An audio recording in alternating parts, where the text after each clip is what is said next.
महक पापा आए हैं, कुछ बना लो अच्छा सा खाने के लिए। क्या फिर मुंह उठा के यहाँ पर आ गए क्या? कोई काम धंधा नहीं है क्या उनको? अपने घर पे टिक के बैठना चाहिए और 2 दिन बाद यहाँ पे मुंह उठा के आ जाते हैं, शर्म भी नहीं आती है? नहीं करी जाती किसी की खातिरदारी, उनके लिए खाना बनाओ, उनकी देखभाल करो, अपने घर पे जाकर करवाए ना ये सब काम। मैं नौकर नहीं हूँ उनकी, तुम्हारी भी हूँ, तुम्हारे लिए काम करूंगी। उनका काम क्यों करूं मैं? तुम्हारे बाप को सुबह जल्दी उठ के खाना खाने की आदत है, तो घरों में तो कोई जल्दी नहीं उठता ना।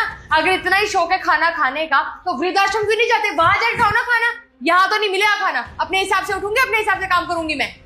चुपचाप मेरी बात सुनो, उस बुढ़े को फोन करो और बोलो यहाँ आने की जरूरत नहीं है, क्योंकि यहाँ पे अगर आएगा ना मैं कोई काम करने वाली नहीं हूँ। फिर लाद रहे हैं खाना बाहर से, उसके लिए मैं कोई काम नहीं करूंगी। अरे तुम ऐसे क्यों बोल रही हो? अगर मेरे पापा मुझसे मिलने आए तो तुम ऐसे बात करोगी? क्या गलत बोला मैंने? सही बोला है मैंने। गांव के लोग ना गांव में ही ठीक रहते हैं, शहर में लाने की जरूरत नहीं है। फालतू मुझसे उम्मीदें लगा के बैठे कि मैं काम करूंगी। कोई काम नहीं करूंगी किसी का, तुम्हारा करते वही बहुत है मेरे लिए। और ये शादी तुमसे मैंने इसलिए की थी ताकि मैं तुम्हारे साथ अकेले रह सकूं। अगर पता होता ना कि थोड़े थोड़े दिनों बाद अपने बाप को घर पे बुला लोगे, तुमसे शादी ना करती मैं। महक पापा है वो मेरे, बेटा हूँ उनका मैं, उनका भी तो मन करता होगा ना मेरे से मिलने का, तो आए मिलने। कि फालतू की बातें तो करो मत तुम। और अगर तुम्हें इतना ही मन है ना उस बुढ़े से मिलने का तो जाओ ना गाँव, तुम्हें रोका किसने? और उस मुसीबत को यहाँ मत बुलाओ, मेरे सर पे मत रखो उसे। अरे छुट्टी नहीं मिलती है मुझे, इसलिए नहीं जा पाता मिलने, इसलिए मेरे पापा मेरे से मिलने आए हैं। और अगर आ भी गए 3-4 दिन के लिए तो दिक्कत क्या है इसमें? और वैसे भी ना तुम्हारी इन्हीं हरकतों की वजह से मेरे पापा मेरे से मिलने नहीं आते। और अगर आज आ भी गए हैं तो तुम ऐसे कर रही हो। ये सब ना बोलने की बातें होती है। ये बुढ़े लोग ऐसे ही बोलते कि 4-5 दिन के लिए आएंगे, यहाँ पर एक बार आ जाते फिर जाने का नाम नहीं लेते। सीधी साफ बात है, तुम्हें अच्छा लगे या बुरा, तुम्हारा बाप अगर एक दिन के लिए भी आएगा ना, एक दिन भी खातिरदारी नहीं करूंगी, ऐसे बिठा के रखूंगी भूखा। अरे भाई वो घर से निकल चुके हैं रास्ते में, अब मना थोड़ी कर दूंगा यार। मैं तुम्हारे सामने हाथ जोड़ रहा हूँ, पापा आ रहे हैं ना तो शांति से खाना पीना पूछ लेना उनसे, ये सब ड्रामे मत करना। मैं तुम्हारे सामने हाथ जोड़ रहा हूँ, पैर भी पकड़ लूंगा बोलोगी तो। अच्छा, तो तुम्हें लग रहा है कि मैं उस बुड्ढे को यहाँ पे आने से नहीं रोक सकती? गलतफहमी है तुम्हारी। अगर यकीन नहीं होता तो बुला के देख लो। ऐसा बेइज्जत करके घर से बाहर निकालूंगी ना, इतना भला बुरा सुनाऊंगी, इतनी गालियां दूंगी, शर्म के मारे खुद ही नहीं आएंगे यहाँ। वाह बेटा वाह, मैंने तुझे यही संस्कार दिए थे, यही शिक्षा दी थी। पापा आप शिशाल, तुमने बताया क्यों नहीं कि मेरे पापा आए हैं?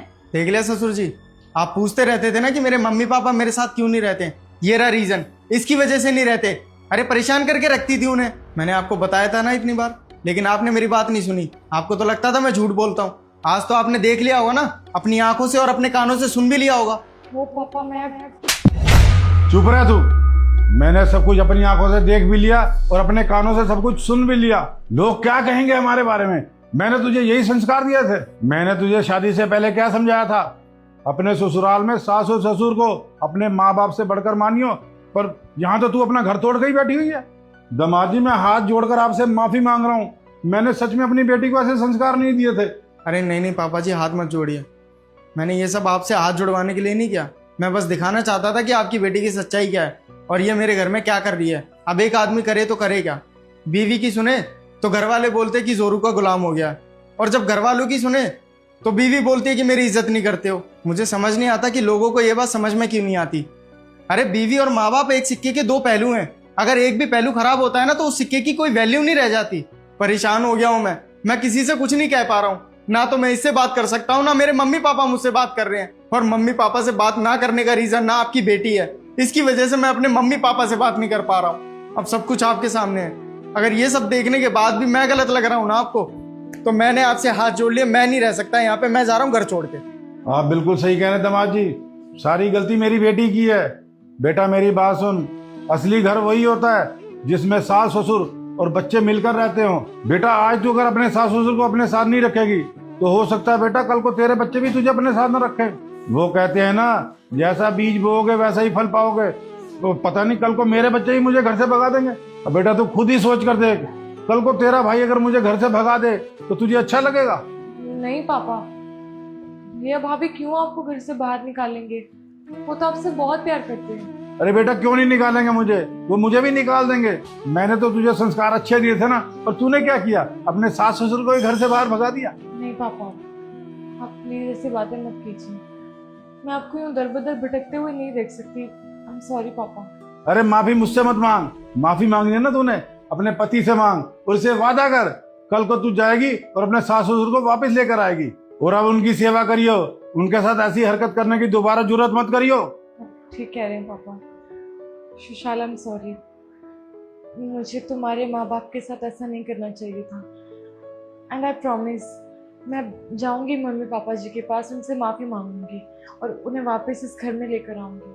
और उनके आने के बाद कभी उनसे बदतमीजी नहीं करूंगी, बल्कि उनका अपने खुद के माँ बाप की तरह ध्यान रखूंगी। देखो, माफ़ी मत मांगो। मैं बस इतना चाहता हूँ कि तुम जो गलतियाँ करती हो ना उसको सुधारो और मेरे मम्मी पापा को वापस लेके आओ। और माँ बाप के बिना ना घर बहुत अधूरे होते हैं। जिस घर में माँ बाप नहीं होते ना, वो घर नहीं होता। और जिस उम्र में माँ बाप को सबसे ज़्यादा बच्चों की ज़रूरत होती है, उसी उम्र में तुमने मेरे माँ बाप को मुझसे अलग कर दिया। तुमने एक बार भी सोचा कि वो किस हालात में रह रहे होंगे? मैं बस तुमसे इतना चाहता हूँ कि तुम मेरे परिवार को ना अपने परिवार की तरह समझने लग जाओ। सुशाल, मैं समझ गई, आई एम सॉरी। और पापा जी, मुझे माफ़ कर देना। मैंने आज जो कुछ भी किया ना आपकी बेटी को समझाने के लिए किया, क्योंकि मुझे नहीं लगता इसके अलावा और कोई तरीका था इसको समझाने का। अगर आपको मेरी कोई भी चीज़ बुरी लगी हो तो मैं हाथ जोड़ के माफ़ी मांगता हूँ आपसे। अरे कोई बात नहीं दामाद जी, गलती आपकी बिल्कुल नहीं थी, सारी गलती मेरी बेटी की थी और यही तरीका था इसे समझाने का। मैं कल ही गाँव जाऊँगा, अपने मम्मी पापा को वापस लेके आऊँगा। बाकी महक, तुम्हारे पापा आए हैं, इन्हें बिठाओ, चाय नाश्ता दो इन्हें। आइए सर।